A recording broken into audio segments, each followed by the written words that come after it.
Prime minister Narendra Modi से पहले भारत में ऐसी कोई भी गवर्नमेंट नहीं आई थी जिसने पाकिस्तान के अंदर घुसकर वहां पर सर्जिकल स्ट्राइक्स भी की और डंके की चोट के ऊपर उसके बारे में दुनिया को भी बताया। ऐसा नहीं है कि भारत के सिक्योरिटी फोर्सेस के ऊपर उड़ी, पठानकोट या पुलवामा जैसे हमले पहले कभी नहीं हुए थे। भारत तो Pakistan sponsored cross border terrorism का कई दशकों पहले से शिकार है। भारत के अंदर आतंकी हमले करवाने के लिए पाकिस्तान आर्मी कई दशकों से जिहादी टेररिस्ट ग्रुप्स को पालते आई है। साल 2008 में 26/11 मुंबई अटैक्स का ही उदाहरण ले लेते हैं। उस समय की मनमोहन सिंह सरकार ने मुंबई अटैक्स का बदला लेने के लिए कोई भी स्टेप नहीं उठाया था, जबकि 26/11 मुंबई हमलों में विदेशों के भी कई सारे नागरिकों की जान गई थी। इसलिए अगर उस समय हमने पाकिस्तान के ऊपर मेजर सर्जिकल स्ट्राइक्स की होती तो दुनिया का कोई भी देश भारत के खिलाफ बिल्कुल भी आवाज नहीं उठाता। हमारे पास तो पाकिस्तान से आए आतंकियों का एक जिंदा सबूत भी था, लेकिन उसके बावजूद मिलिट्री एक्शन बिल्कुल नहीं लिया गया। मगर साल 2014 में प्रधानमंत्री मोदी के आने के बाद सुरक्षा से समझौता भारतीय सरकार ने आज तक बिल्कुल नहीं किया है और आतंकवाद के खिलाफ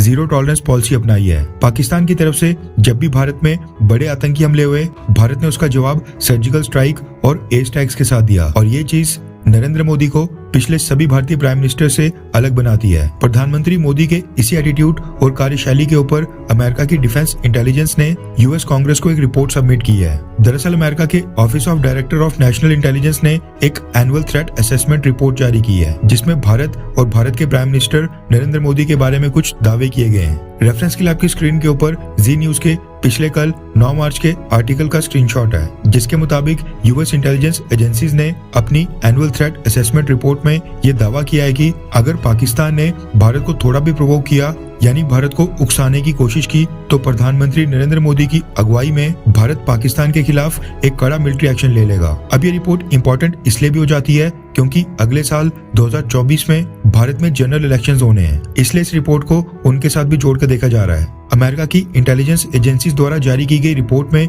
यह भी दावा किया गया है कि पाकिस्तान का एंटी इंडिया मिलिटेंट्स ग्रुप्स का समर्थन करने का एक बहुत ही लंबा इतिहास है। पाकिस्तान काफी लंबे समय से भारत विरोधी उग्रवादी ताकतों को समर्थन देते आया है। ऐसे में प्रधानमंत्री मोदी के नेतृत्व में अगर पाकिस्तान ने भारत को सच में उकसाने की कोशिश की, भारत के अंदर कोई आतंकी हमला किया या भारत को महसूस हुआ कि पाकिस्तान भारत को उकसा रहा है या फिर भारत में हुए किसी भी हमले के पीछे पाकिस्तान का हाथ है, तो फिर उस केस में इस बात की संभावना पहले की तुलना में कई गुना ज्यादा हो गई है कि भारत उसका जवाब मिलिट्री फोर्स का इस्तेमाल करके मिलिट्री एक्शन लेकर ही देगा। अमेरिकन इंटेलिजेंस ने इसके साथ ये भी कहा है कि बढ़े हुए तनाव के बारे में भारत और पाकिस्तान दोनों पक्षों को जो एटीट्यूड है, दोनों पक्षों की जो धारणा है, उसके कारण कश्मीर में कॉन्फ्लिक्ट के रिस्क पहले से काफी ज्यादा बढ़ जाते हैं। ऐसे में कश्मीर के अंदर कोई भी एक छोटी सी आतंकी घटना या कोई मिलिटेंट अटैक एक पोटेंशियल फ्लैश पॉइंट के रूप में काम कर सकता है, जिसके बाद भारत पाकिस्तान के ऊपर मिलिट्री एक्शन ले ले। आसान भाषा में आपको समझाऊं तो अमेरिका की इंटेलिजेंस एजेंसीज ने